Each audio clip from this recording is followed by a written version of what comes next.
Chapter 13 God's Seal.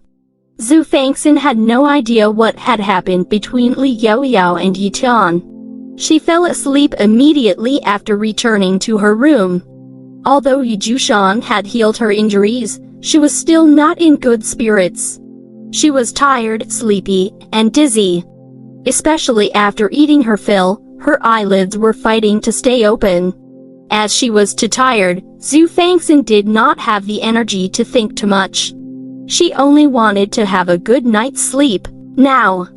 No matter what happened, it would have to wait until she woke up first. Night fell. At night, the Duke's estate was very quiet. There were very few people patrolling. No one knew that a white shadow had flashed above the Duke's estate and silently entered Xue Fanxin's room. It was Jiushang. The darkness of the night did not affect his vision, so he could see everything clearly.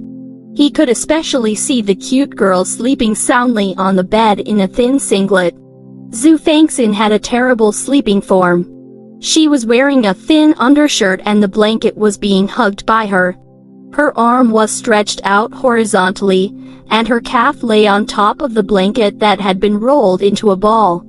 Her small body had not fully developed, so there really wasn't much to look at. Jiushang sat by the bed and looked at the little girl sleeping soundly. The more he looked at her, the cuter he thought she was. He couldn't help but reach out and gently stroke her face. When his fingers touched something uneven, she frowned unhappily. Xue Fanxin had quite a few spots on her face, and they were all red. It would be fine if there were only one or two, but her entire face was filled with these small spots, severely affecting her looks.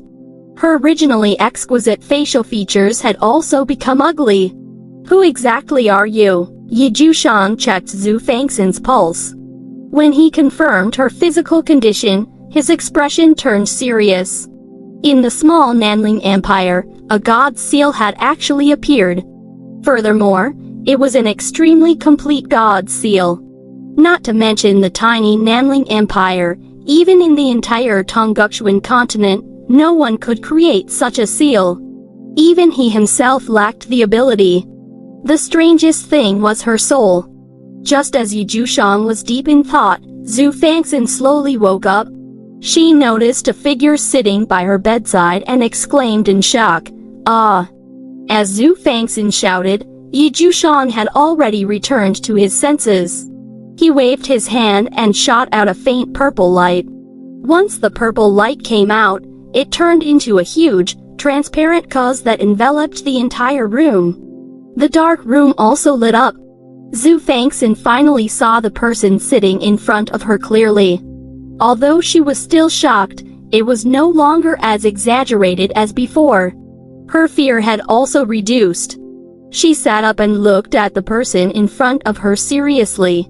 She asked with some displeasure, "Jiushang, why aren't you sleeping at night? What are you doing in my room?" If she had not been a little braver, she would have been scared to death. In the middle of the night, a man in white was sitting by your bedside, staring straight at you. Wouldn't you be afraid, little girl? Do you know that there are fewer than 5 people in this world who dare to address me by my full name? Jiushang was not angry that Xue Fanxin had addressed him by his full name. However, he found it interesting, so he brought it up. How long had it been since someone had dared to call him by his full name? It had been so long that he had already forgotten who it was and when it happened. Aren't names made for people to call you by? If you don't let people call you by your name, what's the point of having one? Xue Fanxin was still not afraid of Jiushang. She rolled her eyes at him and even yawned widely. She could not sense any hostility from Jiushang. Perhaps this was why she was not afraid.